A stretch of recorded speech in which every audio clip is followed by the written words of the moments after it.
Well, hello there.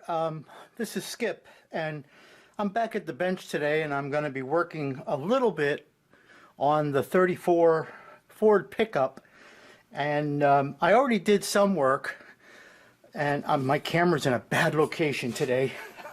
But anyway, what I did here was I took the valve covers, and just using a silver Sharpie, I marked, and I don't know whether you can see this or not, but I did all the bolt tops, and I'm going to be taking some white paint to do the spark plugs. The next thing I want to do, and it seems like I've been constantly changing. I'm sorry if I moved the camera by accident. I kicked it with my foot.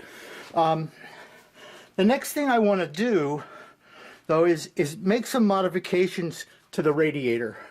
I really don't like the radiator that came with the kit. I'm not going to do a whole lot of modification to it, but I don't like this tank. And what I'm going to plan to do is I'm going to cut this tank off, and I'm going to make another tank out of it, just using some evergreen square stock.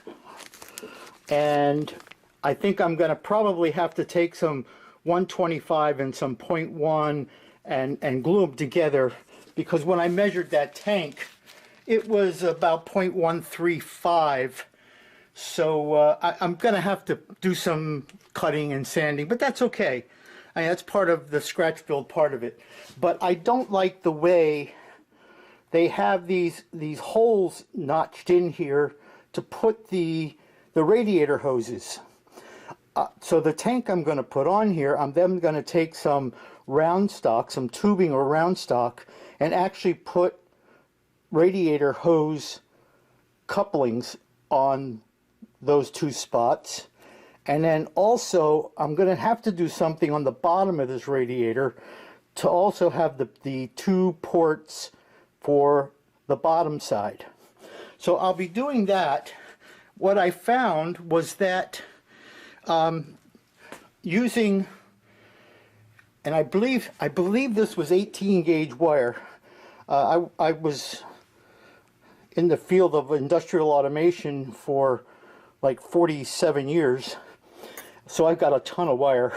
And anyway, this is just the insulation off of like 18 gauge wire, and scale wise, for a 1/24 scale, this tubing, which is now tubing, works out to about a 2 to 2¼ inch piece of radiator hose. So my plan is to make my radiator hose out of this and then have it coupled to the radiator, and the tubing that I'm going to use on the radiator will fit right into the opening of this insulation. I'll then have to do the same thing on the motor block itself. The motor block on itself, if I can find the belt, I might have it in a safer place because it was somewhat small. But the radiator hoses, and here's the originals. Here's the original radiator hose.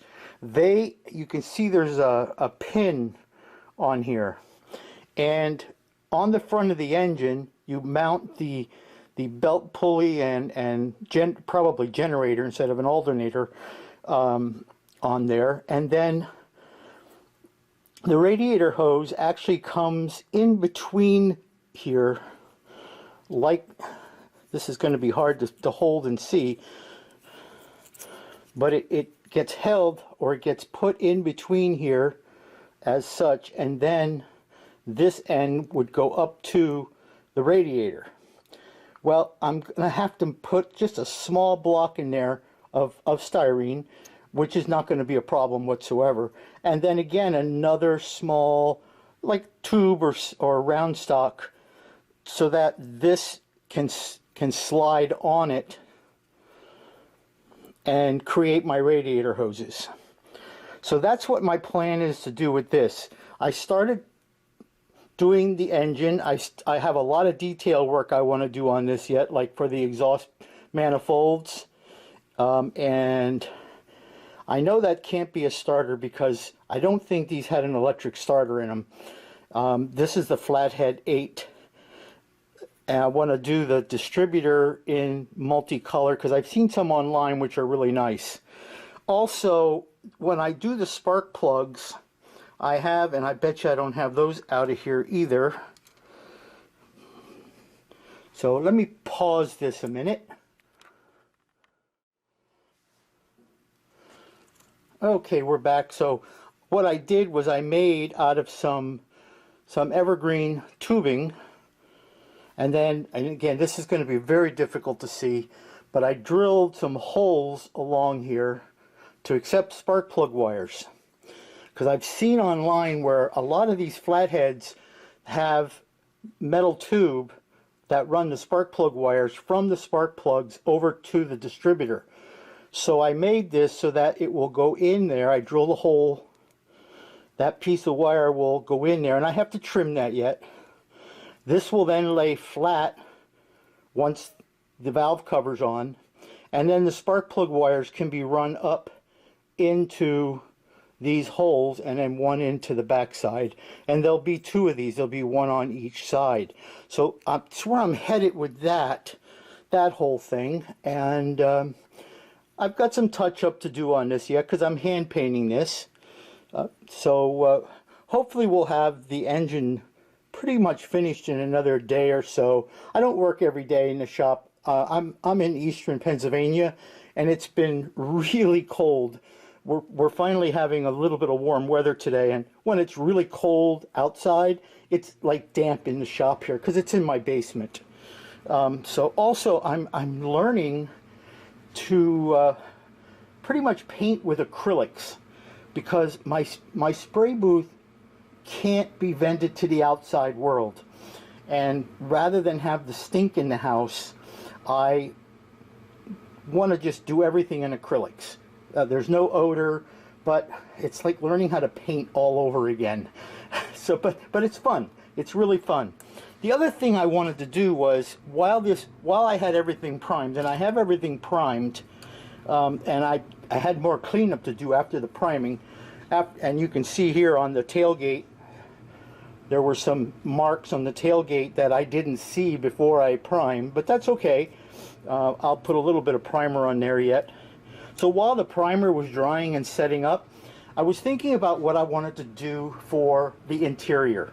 And I wanted to make the interior look really rustic. So I took the seat, and I was looking at some pictures online of some old 34 pickups. And I took the seat and I thought, you know what, I'm going to cut out this corner. And so I took my Dremel and I just nibbled out this corner. And then I used some what's called bus wire, and I made springs. And you can see on the bottom here that it's just a partial piece of springs. So it shows that the springs are coming through. Now this isn't finished yet. I want to get some wash on that beforehand.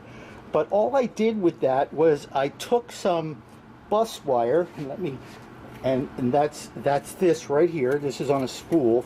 Now this happens to be 18 gauge bus wire, and all it is solid copper.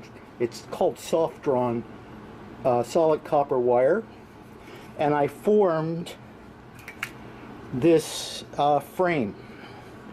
So I formed like a frame. Again, this is a frame. I got to definitely get a different position for this camera. I formed this small L-shaped frame to mount these coils on. Then all I did with that was I took some other bus wire that I had,